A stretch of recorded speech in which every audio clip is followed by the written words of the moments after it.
يا أيها الذين آمنوا اتقوا الله وقولوا قولا سديدا يصلح لكم أعمالكم ويغفر لكم ذنوبكم ومن يطع الله ورسوله فقد فاز فوزا عظيما. اللهم صل على محمد وعلى آل محمد كما صليت على إبراهيم وعلى آل إبراهيم إنك حميد مجيد. اللهم بارك على محمد وعلى آل محمد كما باركت على إبراهيم وعلى آل إبراهيم إنك حميد مجيد. أعوذ بالله السميع العليم من الشيطان الرجيم. بسم الله الرحمن الرحيم. فلما أسلم وتله للجبين وناديناه أن يا إبراهيم قد صدقت الرؤيا إنا كذلك نجزي المحسنين. صدق اللہ العظیم. حضرات دی وقار، اللہ رب العالمین کی حمد، توفیق اور ثنا کے بعد درود و سلام آقا دو جہاں، سرور کون و مقام، حبیب کبریا جناب محمد الرسول اللہ صلی اللہ علیہ وآلہ وسلم کی ذات اقدس پر.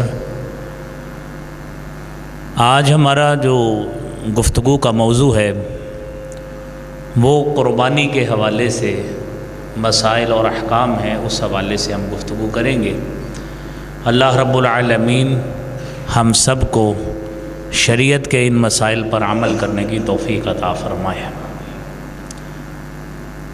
حضرات محترم، یہ آیت کریمہ اور اس کے بعد والی سورہ صافات 23ویں سپارے سے آیات ہیں. اللہ احکم الحاکمین ان آیات بینات میں سیدنا ابراہیم علیہ الصلاۃ اور اسماعیل علیہ الصلاۃ دونوں کا تذکرہ کرتے ہیں. فلما اسلما، کہ جب وہ دونوں مطیع اور فرما بردار ہوئے، وَتَلَّهُ لِلْجَبِينِ، اور اس نے اس کو پیشانی کے بل لٹا لیا. وَنَادَيْنَاهُ أَن يَا إِبْرَاهِيمُ، اور ہم نے اسے پکارا، اے ابراہیم، قد صدقت الرؤیا، تو نے خواب کو سچ کر دکھایا ہے.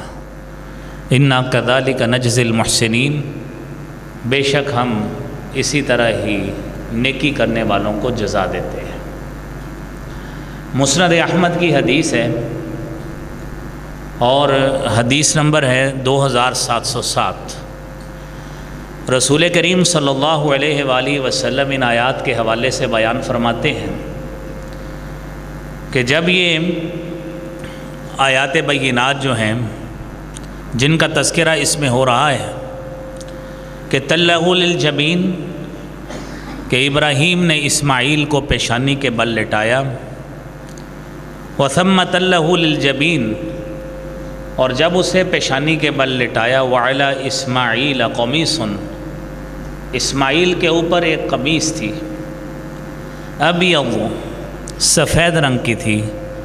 وقال یا ابتی، اسماعیل کہنے لگے، اے ابا جان، انہ لیس لی ثوب تکفننی فیہ غیرہ، اے ابا جان، میرے پاس تو اس کے علاوہ کوئی کپڑا نہیں ہے، میں ذبح ہو جاؤں گا، دنیا سے چلا جاؤں گا، کوئی کپڑا نہیں ہے جس میں مجھے آپ کفن دیں گے.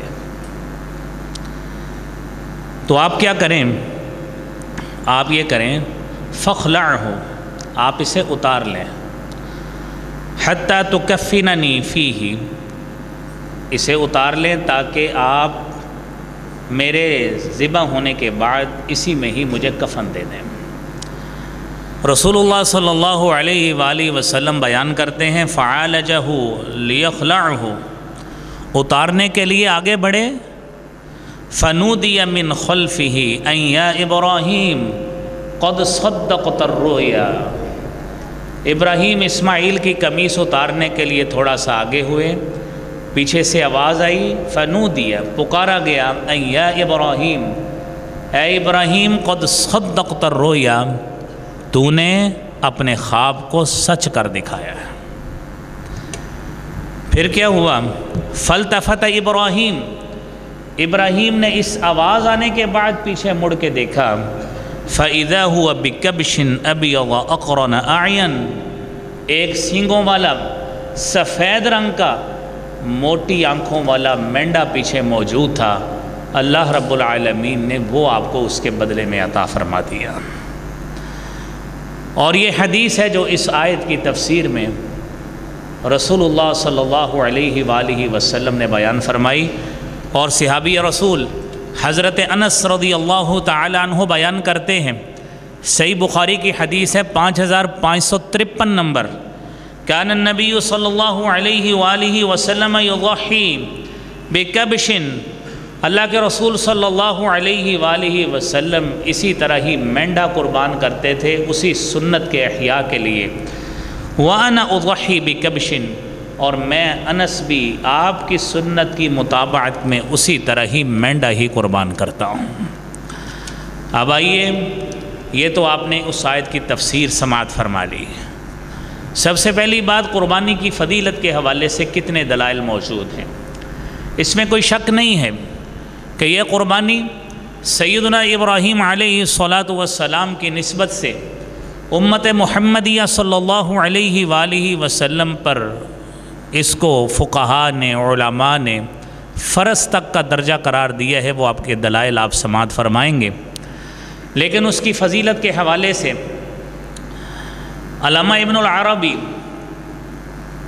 جامع ترمذی کی شرح عارضۃ الاحوذی 228 نمبر صفحہ ہے، دوسری جلد ہے، اس میں فرماتے ہیں، لیس فی فضل الاضحیۃ حدیث صحیح وقد روى الناس فیہما عجائب لم تصح، لوگوں نے قربانی کی فضیلت کے حوالے سے عجیب و غریب دلائل پیش کیے ہیں جس کی صحت موجود نہیں ہے، لیکن حقیقت یہ ہے اس کی فضیلت کہ آپ قربانی کریں گے آپ کو اتنا بڑا اجر مل جائے گا، اتنا بڑا مل جائے گا، کیونکہ یہ حقیقت میں انسان کے دل کے تقوی کا نام ہے، کہ جس طرح قرآن میں اللہ فرماتے ہیں لَن يَنَالَ اللَّهَ لُحُومُهَا، اللہ کو تمہاری قربانیوں کے گوشت کی ضرورت نہیں ہے، وہ اس کو نہیں پہنچتا، وَلَا دِمَاؤُهَا، اس کا خون نہیں پہنچتا، وَلَكِنْ يَنَالُهُ التَّقْوَى مِنْكُمْ، آپ کے دل میں جو اللہ کا ڈر، خوف اور اس کی نسبت کتنی موجود ہے، اللہ تعالیٰ اس اعتبار سے آپ کو نیکیاں عطا فرمائیں گے،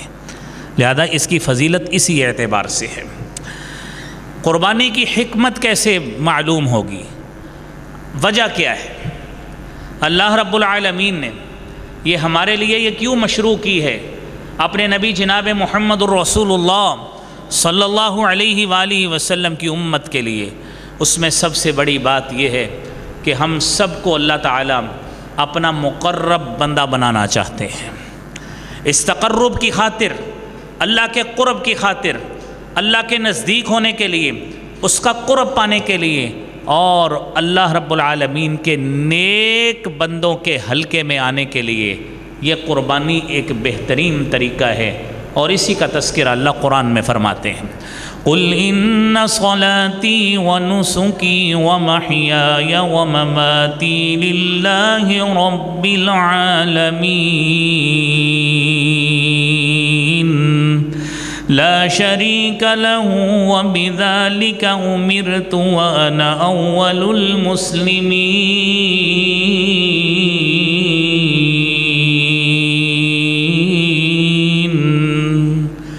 اے نبی صلی اللہ علیہ وسلم آپ فرما دیجئے، میری نماز بھی، میری قربانی بھی، میری پوری کی پوری زندگی جتنا میں زندہ رہوں، حتیٰ کہ زندگی کے بعد میں مرنا بھی ہو تو وہ میرا مرنا بھی صرف کس کے لیے ہو؟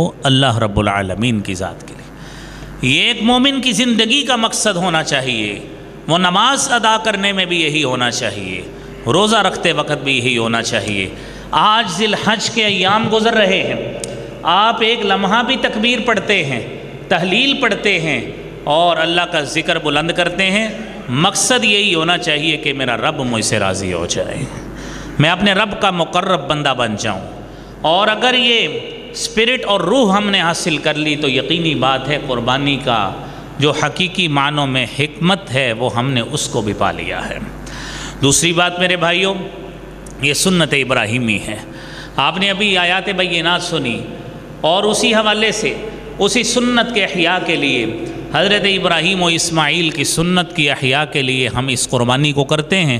تو اس کی حکمت یہ بھی ہے کہ وہ جد الانبیاء حضرت ابراہیم علیہ السلام جن کی نسبت مسلمان فخر کے ساتھ اپنی نسبت حضرت ابراہیم کی طرف کرتے ہیں، اور آپ علیہ السلام اس قربانی کے حوالے سے بھی یہی فرماتے تھے کہ یہ ہمارے باپ ابراہیم کی سنت ہے۔ قرآن نے چونکہ اس کی حقیقی معنوں میں وہ نص بیان کر دی، فلما اسلم وتلہ للجبین ونادیناہ ان یا ابراہیم قد صدقت الرؤیا انا کذلک نجزی المحسنین۔ جب قرآن کی نصوص موجود ہیں تو اس حوالے سے کسی بھی معاون دلیل نہ بھی ہو تو وہی کافی ہوتی ہے۔ تو دوسری بات بھی یہ ہوئی۔ تیسری بات میرے بھائیوں، اس قربانی کے ذریعے آل اولاد پر کشادگی ہوتی ہے۔ کیسے؟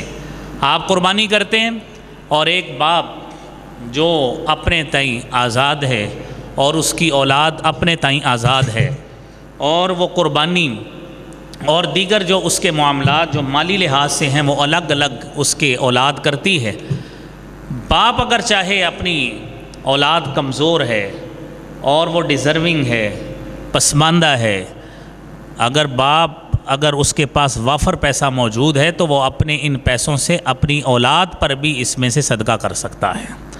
اور آپ سن کے حیران ہوں گے، صحیح بخاری کی حدیث ہے 5547 نمبر، سید بن عامر رضی اللہ تعالی عنہ بیان کرتے ہیں، قسم رسول اللہ صلی اللہ علیہ وسلم بین اصحابہ ضحایا۔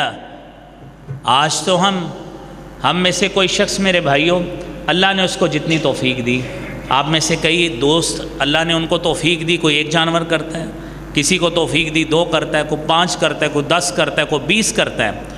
یہ آپ کا اللہ کے ساتھ معاملہ ہے۔ روئے زمین پر کسی انسان کو یہ حق نہیں ہے کہ وہ کسی کو کہے کہ آپ کے اندر تقویٰ نہیں ہے۔ اس دل کا اختیار اللہ نے ہمیں کسی کو نہیں دیا۔ کیوں؟ حدیث میں آتا ہے ان قلوب بنی آدم بین اصبعیہ من اصابع الرحمن، یہ بنی آدم کے دل سارے کے سارے اللہ کی انگلیوں میں سے 2 انگلیوں کے درمیان ہیں۔ یقلبہ کیف یشاء، وہ جیسے چاہتا ہے پلٹتا ہے۔ لہذا میرے وہ بھائی، میرے عزیز، اگر اللہ نے وسعت دی ہے، آپ نے جو کسی کو 2-4 کلو گوشت بھیجنا، آپ کسی کو بکرا بھی صدقہ کر سکتے ہیں۔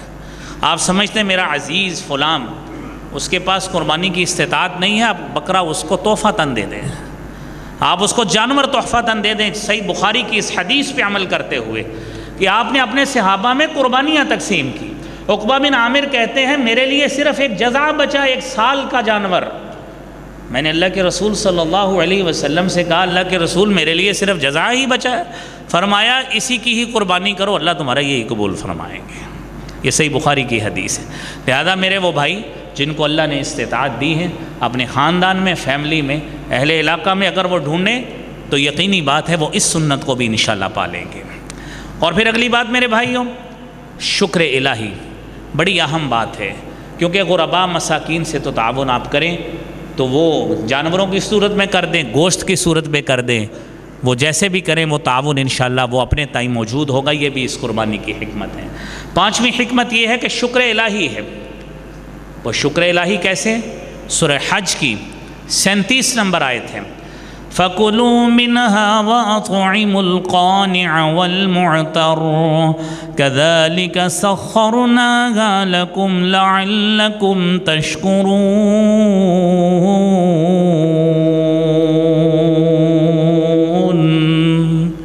آپ قربانی کا گوشت کرتے ہیں، قربانی کا جانور کیا، خود بھی کھاؤ، وَأَطْعِمُوا الْقَانِعَ، اور ان کو بھی کھلاؤ جو قناعت کرنے والے آپ سے کوئی سوال نہیں کرتے۔ ہمارے یہاں نا معاشرے میں ایک رواج بن گیا، وہ انہوں نے قربانی کی ہے، خیر ہے، وہ بھائی کی ہے، آپ کی ہمسائیگی کا کوئی حق نہیں ہے، آپ کی عائزہ داری کا کوئی حق نہیں ہے، آپ ان کو بھی دیں۔ یہ قرآن کہہ رہا ہے قناعت کرنے والوں کو بھی دیں۔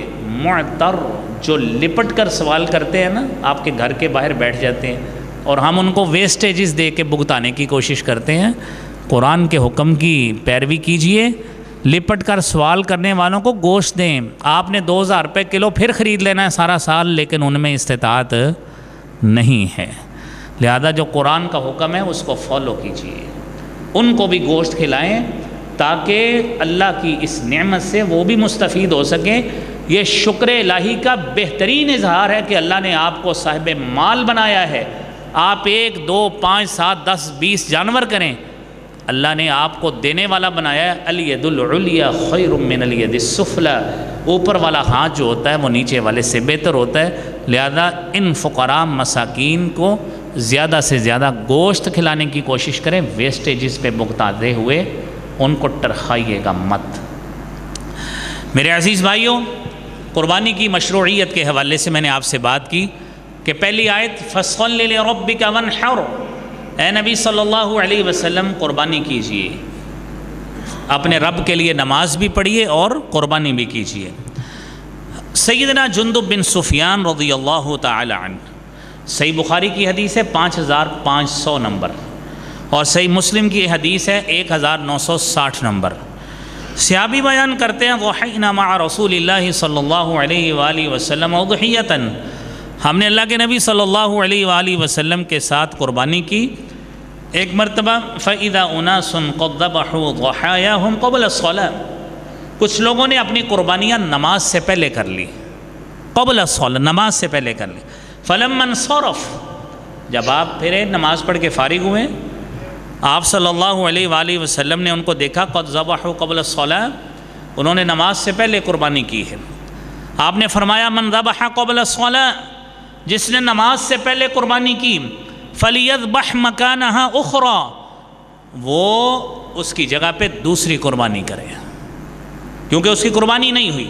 وَمَن لَمْ يَذْبَحْ، اور جس نے ابھی قربانی نہیں کی، جانور ذبح نہیں کیا، حَتَّى صَلَّيْنَا، اس نے ہمارے ساتھ نماز پڑھی ہے، وہ کیا کرے؟ فَلْيَذْبَحْ عَلَى اسْمِ اللَّهِ، اس کو چاہیے کہ وہ اللہ کا نام لے کر جانور کو ذبح کرے۔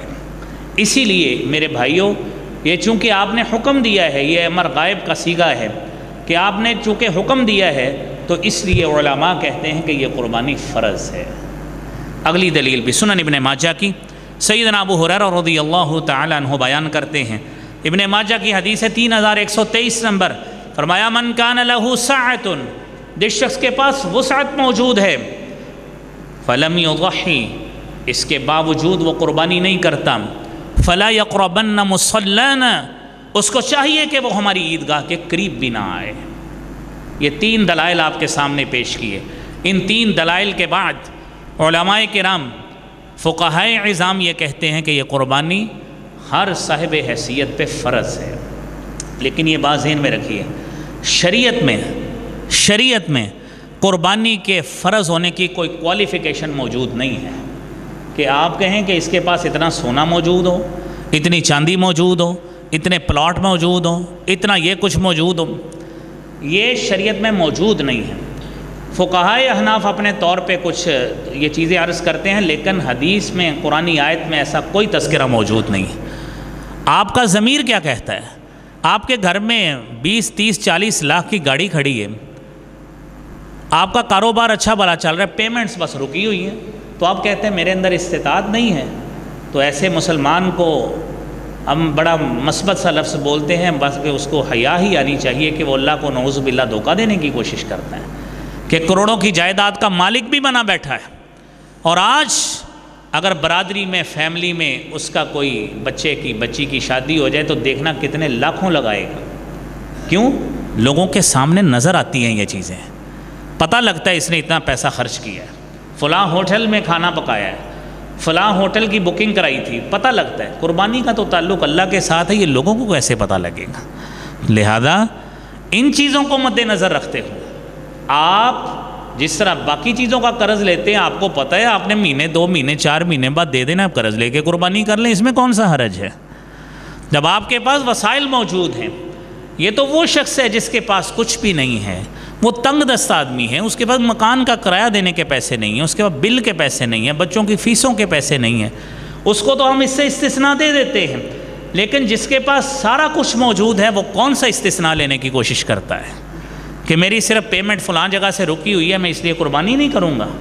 اس کو اللہ رب العالمین سے توبہ کرنی چاہیے اور اپنی قربانی اللہ کے راستے میں پیش کرنی چاہیے۔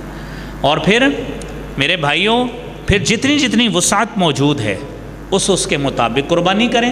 اللہ کے نبی صلی اللہ علیہ وآلہ وسلم کے پاس وسعت موجود تھی، آپ نے 100 اونٹ قربان کیا ہے، آپ نے وہ خود حدیث سنی ہے، وہ آگے موقع ملا تو ہم وہ بھی بیان کر دیں گے انشاءاللہ، آپ نے وہ بھی قربان کیے۔ تو اس لیے جتنی آپ کے اندر استطاعت ہے، یہ صدقات ہیں، نیکیاں ہیں، اس سے تقرب الہی حاصل ہوتا ہے۔ جتنے زیادہ جانور کرتے جائیں گے انشاءاللہ اتنی ہی زیادہ اللہ کے ہاں نیکیاں پاتے جائیں گے۔ اللہ کریم ہمیں یہ عمل خالصتاً دل کی گہرائی سے، خالص نیت سے ادا کرنے کی توفیق عطا فرمائے۔ میرے عزیز بھائیوں، پھر جس شخص نے قربانی کرنی ہے، یقینی بات ہے اس کے لیے بھی شرائط ہیں۔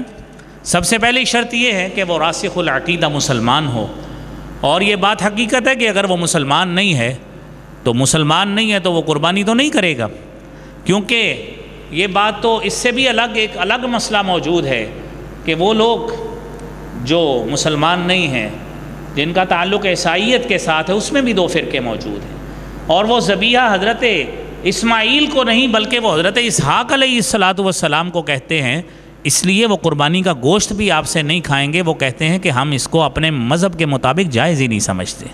یہ شاید آپ نے بات یہ پہلی مرتبہ سنی ہو، لیکن یہ چیز موجود ہے، عیسائیت میں بھی فرقے موجود ہیں۔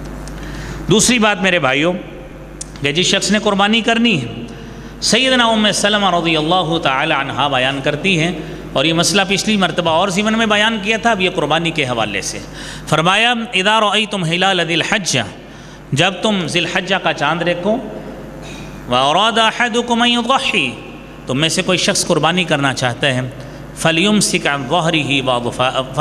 عن ظفارہ وشعرہ، اس کو چاہیے کہ وہ اپنے بال اور ناخن کاٹنے سے رک جائے، کہ جب وہ قربانی کرے گا اس کے بعد یہ اس کو کاٹ لے، اللہ رب العالمین اس کو انشاءاللہ اس کا پورا ثواب عطا فرمائیں گے۔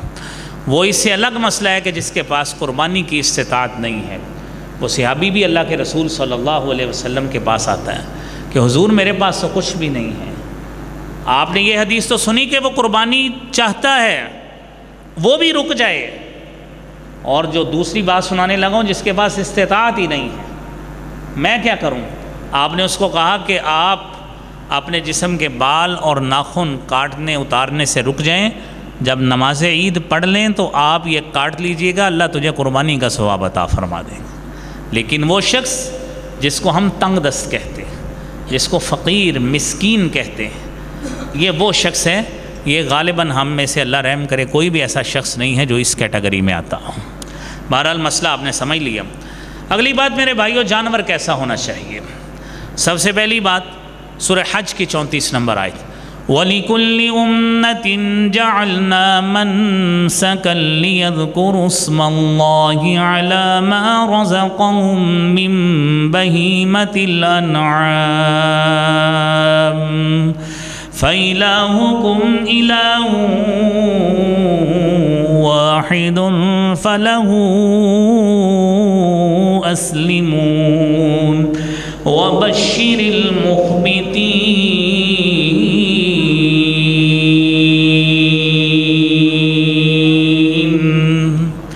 ہر امت کے لیے ہم نے قربانی مقرر کی ہے، اس کی عبادت کے طریقے ہیں، قربانی کے طریقے ہیں۔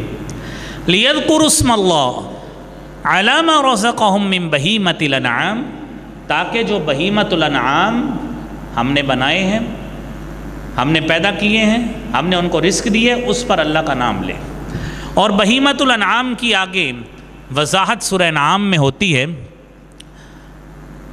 وَمِنَ الْإِبِلِ اثْنَيْنِ وَمِنَ الْبَقَرِ اثْنَيْنِ، گائے میں سے اور اونٹ میں سے 2 یعنی مذکر اور مؤنث، اسی طرح بھیڑ میں سے 2 اور بکری 2 یعنی مذکر اور مؤنث، 8 جانور ہو گئے۔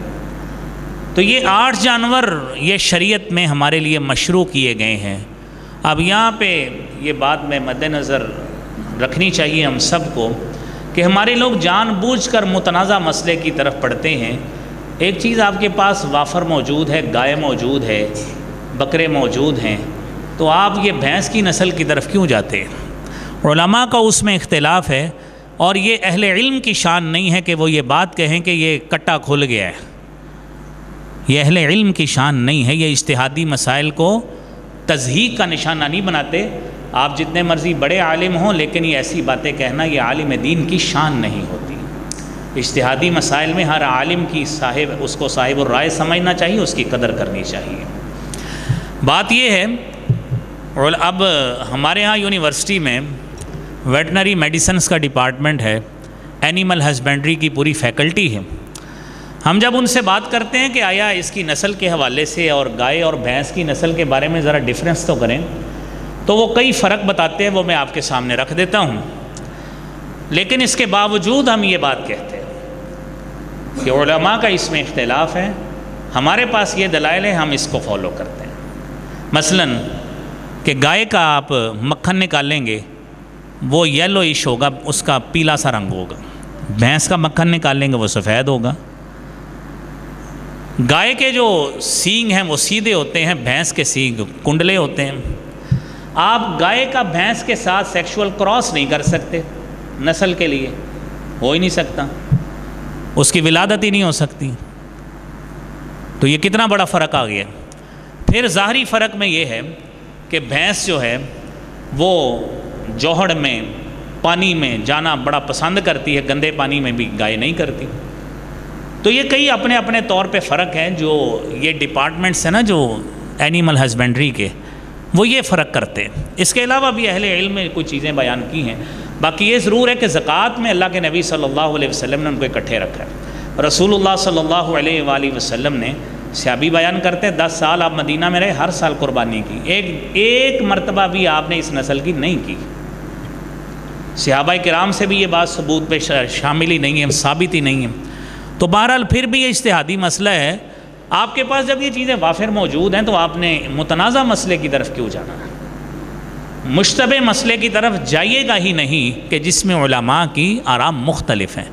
لیکن اگر آپ کسی ایسے عالم کے پاس دلائل محسوس کرتے ہیں، آپ مطمئن ہو جاتے ہیں، گائے آپ کے پاس پورے شہر میں موجود نہیں ہیں، تلاش کرنے کے باوجود موجود نہیں ہے، آپ کو نہیں ملتی گائے، تو آپ پھر یہ دیکھ لیں اس عالم کو فالو کرتے ہوئے جو اس کو جائز کہتا ہے۔ لیکن یاد رکھیے اگلی حدیث بھی ساتھ مد نظر رکھیں۔ یہ تو بات ہو گئی ایک، جانور کی چھوٹے کی کتنی عمر ہونی چاہیے۔ صحیح مسلم کی حدیث ہے 5082 نمبر۔ حضرت جابر رضی اللہ تعالی عنہ بیان کرتے ہیں، آپ نے فرمایا لا تذبحوا الا مسنۃ الا ان يعثر علیکم فتذبحوا جذعۃ من الضأن۔ آپ نے کم از کم مسنہ جانور ذبح کرنا ہے۔ مسنہ کی تعیین کیا ہے؟ مسنہ یہ ہوتا ہے کہ جس کے ابتدائی 2 دانت جو ہے نا، یہ پیدائشی 2 دانت، وہ از خود گر کر نئے آنے شروع ہو جائیں، اس کو مسنہ کہا جاتا ہے۔ 2 دانت۔ یہاں پہ بیوپاری حضرات اللہ رحم کرے اتنا جانوروں پہ ظلم بھی کرتے ہیں، بسا اوقات وہ اپنے جانور کو دوندا ثابت کرنے کے لیے پلاس کے ساتھ وہ دانت کھینچ دیتے ہیں۔ آپ تصور کریں ہمارے کسی بچے کے دانت نکلوانے ہوں، بغیر انجیکشن کے دانت نکالا جائے، تو بتائیں ہم وہ تکلیف برداشت کر سکتے ہیں؟ تو ہم جانور کے ساتھ یہ کیوں سلوک کرتے ہیں؟ تو مسنہ ثابت کیسے ہوگا؟ از خود دانت گریں، میرے الفاظ پہ غور کیجئے، از خود دانت گریں، آنے شروع ہو جائیں تو وہ دوندا ثابت ہو جاتا ہے۔ وہ پورے نہ بھی آئیں نا تو وہ دوندا ہی ہوگا، ثابت ہو جاتا ہے۔ لیکن از خود گریں، دانت توڑا ہوا نہ ہو، وہ ناقص ہو جائے گا۔ یہ باتیں مد نظر رکھیں۔ پھر اس کے بعد آپ نے فرمایا الا یعثر علیکم، اگر آپ کے اوپر یہ جانور ملنا مشکل ہو جائے، آپ کی اپروچ سے باہر، بکرا اویلیبل ہی نہیں، فرمایا فتذبحوا جذعۃ من الضأن، آپ بھیڑ کی نسل سے دمبا یا چھترا وہ آپ جزع ذبح کر سکتے ہیں۔ وہ جزع کتنا ہوتا ہے؟ یہ علامہ نووی رحمۃ اللہ علیہ فرماتے ہیں صحیح مسلم کی شرح منہاج میں، الجذعۃ من الضأن ما له سنۃ تامۃ، 1 سال کا بھیڑ کا جانور، هذا هو الاصح عند اصحابنا وهو الاشهر عند اهل اللغة وغيره۔ 1 سال کا جانور، لیکن جاتے کھیرا نہیں تلاش کرنا، آپ اپنے طور پہ اس کو بھی دوندا تلاش کریں، وہ بھی ملنا مشکل ہو تو آپ پھر اس کو کھیرا کر سکتے ہیں، یہ اجازت ہے۔ ہمارے لوگ کیا کرتے ہیں، وہ کہتے ہیں کھیرا لبو جانور جو ہے نا یہ بھیڑ کی نسل سے، کیونکہ یہ لگ جاتا ہے، لہذا سہولت جو ہے نا وہ نیچے سے لینی شروع کرتے ہیں، آپ افضلیت کی طرف آئیں، اس کو بھی دوندے کو تلاش کریں، نہیں ملتا، مشکل ہو جاتا ہے، تو آپ پھر بھیڑ کی نسل کا کھیرا آخری درجے میں لے سکتے ہیں۔ اگلی بات میرے بھائیوں، 5 عیب نبی صلی اللہ علیہ وسلم نے بتائے۔ آپ نے فرمایا واضح کانا ہو، لنگڑا ہو، واضح بیمار ہو، کان کٹا ہوا ہو، اور اتنا نحیف کمزور ہو کہ اس کی ہڈیوں پہ گوشت چڑھا ہوا نظر ہی نہ آئے، ایسے جانور سے پرہیز کرنا چاہیے، صحت مند جانور جو ہے وہ خریدیں۔ اور مسند احمد کی 1275 نمبر حدیث ہے، حضرت علی رضی اللہ تعالیٰ عنہ بیان کرتے ہیں، امرنا رسول اللہ صلی اللہ علیہ وآلہ وسلم ان نستشرف العین والاذن، اللہ کے نبی صلی اللہ علیہ وآلہ وسلم نے ہمیں حکم دیا کہ ہم اچھی طرح آنکھیں دیکھ لیں، والاذن، اور کان اچھی طرح دیکھیں، وَأَلَّا نُضَحِي بِعَوْرَا، کانا جانور، آنکھوں سے کانا جانور وہ نہ کریں، وَلَا مُقَابَلَ وَلَا مُدَابَرَةٍ، نہ آپ کان آگے سے کٹا ہوا اگلی جانب سے، نہ پیچھے سے کٹا ہوا، وَلَا شَرْقَاءَ وَلَا غَرْقَاء، نہ کان چرا ہوا ہونا چاہیے، اور وَلَا غَرْقَاء، نہ ہی کان میں سوراخ ہوا ہونا چاہیے۔ یہ تمام عیوب جو ہے یہ جانور کی قربانی کو معیوب کرتے ہیں۔ حکمت یہ ہے کہ اللہ کے نبی صلی اللہ علیہ وآلہ وسلم نے جو ہمیں اس میں بتائی ہے، جو سامنے نظر آتی ہے، اللہ کے رستے میں قربان ہونے والا بلا عیب ہونا چاہیے۔ اپنے اوپر ہم غور کریں کہ ہم اپنی نمازیں، اپنی قربانیاں، اپنی دیگر چیزیں جب اللہ کے رستے میں پیش کرتے ہیں، ہمارے اندر گناہوں کے کتنے عیب ہوتے ہیں۔ جانور کا کان اٹھا کے دیکھتے ہیں، اس کو چلا کر دیکھتے ہیں، اس کے سینگ دیکھتے ہیں، ساری چیزیں چیک کر کے کہ اس میں کوئی نقص تو نہیں ہے۔ اللہ رحم کرے کل ہماری عبادتوں میں اللہ کے پاس نقص نکل آیا، بتائیے ہم کدھر جائیں گے؟ ان چیزوں پہ میرے عزیزو ہمیں اپنے معاملات پہ غور کرنا چاہیے، ایک دوسرے کے ساتھ میل جول پہ غور کرنا چاہیے کہ ہمارے اندر کتنی کمیاں اور کوتاہیاں ہیں، اور ہمارے اندر کتنے نقائص اور عیوب ہیں۔ کل اللہ کے نبی صلی اللہ علیہ وسلم نے قیامت کے روز کہہ دیا کہ لے جائیں ان کو، انہوں نے میرے جانے کے بعد میرے دین کا اولیاء بگاڑ دیا تھا، نوز باللہ ہم کدھر جائیں گے؟ اس لیے بھائیو ان چیزوں کو ساتھ ساتھ اپنے تائیں سمجھنے کی بھی صلاحیت ہمیں اپنے اندر پیدا کرنی چاہیے۔ پھر اس کے بعد قربانی کے شرکا، یاد رکھیے قربانی 2 چیزیں ہیں جس کو قربانی کہتے ہیں۔ ایک ہے ہدی، ہدی اس جانور کو کہتے ہیں جو حاجی جس جانور کو اپنے ساتھ لے کے جاتے ہیں، حج کران اس کو کہا جاتا ہے، جس میں قربانی کا جانور ساتھ لے کے جایا جاتا ہے۔ حضرت جابر رضی اللہ تعالیٰ عنہ بیان کرتے ہیں، صحیح مسلم کی 1213 نمبر حدیث ہے، امرنا رسول اللہ صلی اللہ علیہ وآلہ وسلم ان نشترک فی الابل والبقر، کہ ہم گائے اور اونٹ میں حصے داری کر لیں، سارے حاجی حصے داریاں کر لیں، حجاج کرام، کل سبعۃ منا بدنا، گائے میں بھی اونٹ میں بھی 7 حصے جو ہے نا ہم ڈال سکتے ہیں۔ صحیح مسلم کی حدیث، حج کے موقع پر 7 حصے ڈال سکتے ہیں۔ اور اضحیہ عام قربانی جس کو ہم آج کل کرنی ہے انشاءاللہ، اضحیہ اس کو کہتے ہیں۔ چھوٹے جانور وہ سنگل پرسن کی طرف سے ہوتے ہیں، فیملی کی طرف سے ہوتے ہیں۔ اور صحابی بیان کرتے ہیں، حضرت عبداللہ بن عباس رضی اللہ تعالیٰ عنہما، جامع ترمذی کی حدیث ہے 1501 نمبر، فرماتے ہیں کنا مع رسول اللہ صلی اللہ علیہ وآلہ وسلم فی سفر، ہم اللہ کے نبی صلی اللہ علیہ وسلم کے ساتھ ایک سفر میں تھے، فحضر الاضحیٰ، عید الاضحیٰ کا وقت آ گیا، فاشترکنا فی البقر سبعۃ، ہم نے گائے میں 7 حصے ڈالے، وفی البعیر 10، اونٹ میں 10 حصے ڈالے، اونٹ میں کتنے؟ 10 حصے ڈالے۔ لہذا علماء اس حوالے سے دونوں حدیثوں کے بعد یہ ہمارے سامنے یہ نتیجہ نکالتے ہیں کہ اونٹ میں آپ 7 بھی ڈال سکتے ہیں، 10 بھی ڈال سکتے ہیں، عام کیفیت۔ ہاں اگر آپ حج پہ ہیں تو وہاں پہ اگر آپ سنگل پرسن کی طرف سے کریں تو اونٹ ہو جائے گا سنگل پرسن کی طرف سے بھی، لیکن آپ 7 آدمی بھی اس میں شریک ہونا چاہیں، 7 حاجی، تو 7 حاجی بھی شریک ہو جائیں گے۔ صحیح مسلم کی 1213 نمبر حدیث ہے۔ اگلی بات میرے بھائیوں، فقہائے 7 میں ایک تابعی حضرت عطاء بن یسار رحمۃ اللہ علیہ، جامع ترمذی کی حدیث ہے 1505 نمبر، فرماتے ہیں سألت ابا ایوب الانصاری، میں نے ابو ایوب انصاری رضی اللہ تعالی عنہ سے سوال کیا کیف کانت الضحایا علی عہد رسول اللہ صلی اللہ علیہ وآلہ وسلم، اللہ کے نبی صلی اللہ علیہ وسلم کی دور میں قربانی کیسے ہوتی تھی؟ تو آپ نے فرمایا فَكَانَ الرَّجُلُ يُضَحِّي بِالشَّاةِ عَنْهُ وَعَنْ أَهْلِ بَيْتِهِ، ایک آدمی اپنی طرف سے اور اپنے گھر والوں کی طرف سے ایک جانور کرتا تھا، ایک جانور۔ فَيَأْكُلُونَ، خود بھی کھاتے تھے، وَيُطْعِمُونَ، لوگوں کو بھی کھلاتے تھے، حَتَّى تَبَاهَى النَّاسُ فَصَارَتْ كَمَا تَرَى، پھر لوگوں نے ایک دوسرے پر فخر کرنا شروع کر دیا، آج جو منظر آپ دیکھ رہے ہیں اسی کا ہی شاخسانہ ہے۔ لیکن میرے بھائیوں، یہ سارے لوگ اس میں شامل نہیں ہوتے، یہ ایک اندازہ بتایا جاتا ہے کہ لوگ یوں کام کرتے ہیں۔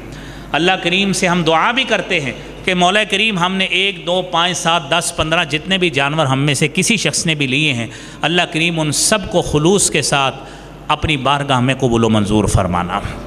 اور پھر اس کے بعد یہاں پہ میں ایک مسئلہ عرض کرتا چلوں، وقت ابتدا قربانی کے جانور کی کب؟ آپ نے ابتدا میں حدیث سنی جب آپ کو قربانی کی مشروعیت بتائی، صحیح بخاری کی 5500 نمبر حدیث، صحیح مسلم کی 1960 نمبر حدیث، آپ نے فرمایا جس نے من ذبح قبل الصلاة فلیذبح مکانہا اخرى، جس نے نماز سے پہلے جانور ذبح کیا وہ اس کی جگہ پہ اور جانور ذبح کرے، جس نے نماز پڑھنے کے بعد جانور ذبح کیا اس کی قربانی حقیقت میں قربانی ہے۔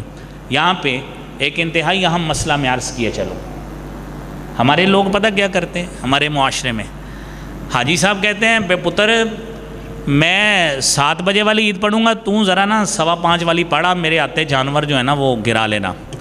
حاجی صاحب گھر میں سنگل کمانے والے ہیں اور پتر تھوڑا سا جوان ہو گیا، وہ جانور کروا سکتا ہے کیونکہ وہ گاڑی بھی چلا لیتا ہے، تو اس کو کہہ دیتے ہیں کہ چل اتنا کام کروا لے۔ یاد رکھیے حاجی صاحب نے عید تو پڑھی کوئی نہیں ہے، تو ان کی قربانی کیسے ہوگی؟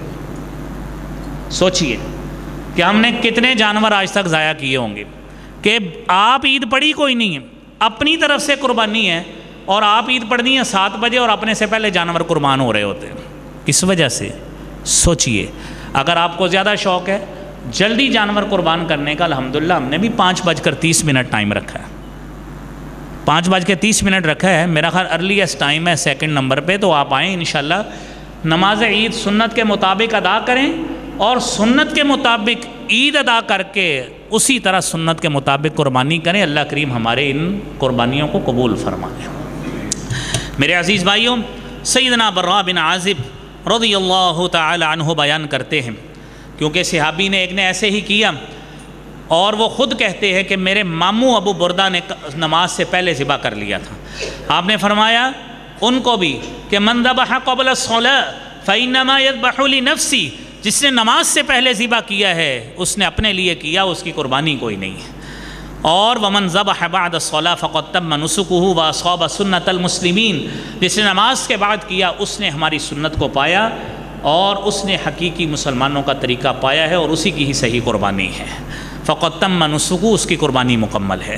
اور پھر اگلا مسئلہ یہ صحیح بخاری کی 969 نمبر حدیث کے مطابق، کیونکہ قربانی کا دن کون سا افضل ہے؟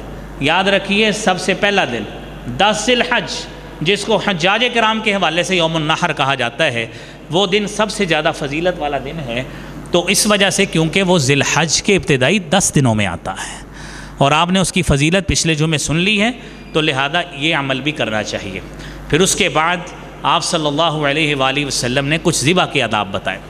حضرت حسان بن ثابت رضی اللہ تعالیٰ عنہ بیان کرتے ہیں، فرمایا ان اللہ کتب الاحسان علی کل شیء، اللہ کریم نے ہر چیز پہ احسان لکھ دیا کہ آپ ہر چیز پہ احسان کریں، نیکی کریں۔ فرمایا فَإِذَا قَتَلْتُمْ فَأَحْسِنُوا الْقِتْلَ، قتل کریں اچھی طرح قتل کریں، یعنی کسی کو قتل کرنا ہے نا، اگر آپ نے سزا دینی ہے ریاستی سربراہ ہونے کے ناطے، تو آپ ایسی سزا دیں کہ 1 سیکنڈ میں اس کی گردن اتر جائے، تکلیف نہ دیں۔ وَإِذَا ذَبَحْتُمْ فَأَحْسِنُوا الذِّبْحَ، ذبح کریں تو اچھے طریقے سے ذبح کریں۔ فَلْيُحِدَّ أَحَدُكُمْ شَفْرَتَهُ، تم میں سے ہر شخص کو چاہیے کہ اپنی چھری کو اچھی طرح تیز کر لے، وَلْيُرِحْ ذَبِيحَتَهُ، اور اپنے ذبیحہ کو راحت پہنچائے۔ اور دوسری حدیث اسی حوالے سے حضرت عبداللہ بن عمر رضی اللہ تعالیٰ عنہ بیان کرتے ہیں، امر رسول اللہ صلی اللہ علیہ وسلم بحد الشفار، آپ صلی اللہ علیہ وسلم نے چھری تیز کرنے کا حکم دیا، وَأَن تُوَارَ عَنِ الْبَهَائِمِ، اور جانوروں سے چھپ کر جانور ذبح کرنے کا حکم دیا ہے۔ یہ اجتماعی قربانی والوں کے لیے ایک انتہائی اہم مسئلہ ہمارے مدارس میں یہ اجتماعی قربانیاں ہوتی ہیں، کرنی چاہیے، جتنی مرضی کریں، لیکن یہ ضرور ادب ذہن میں رکھیے کہ ایک جانور کے سامنے دوسرا جانور ذبح نہ کریں، درمیان میں کوئی قناعت لگائیں، اہتمام ایسا کریں کہ کسی جانور کو اس حدیث پر عمل کرتے ہوئے، سنن ابن ماجہ کی 3172 نمبر حدیث ہے کہ دوسرے جانوروں سے چھپا کر ذبح کریں اس کو۔ اور اس کے بقیہ آداب میرے بھائیوں باقی انشاءاللہ پھر بیان کریں گے۔ ہم اللہ کریم سے دعا کرتے ہیں، کیونکہ میں ایک بات یہاں پہ عرض کر دوں، الحمدللہ ہم نے اس مسجد میں اللہ کریم ہماری انتظامیہ کو حاجی سعید صاحب، حاجی اکرم صاحب، حاجی نواز صاحب، حاجی عبداللطیف صاحب، اللہ کریم ان سب ہمارے بزرگوں کو صحت کاملہ عاجلہ عطا فرمائے اور ان کی زندگی میں اللہ برکتیں عطا فرمائے۔ ان کے حکم اور میری اپنی تجویز اس کے مطابق ہم نے مسجد ہادہ میں دروس کا اہتمام کیا ہے کہ ہر سوموار اور منگل کو عشاء کی نماز کے بعد درس حدیث ہوگا انشاءاللہ 5 سے 7 منٹ۔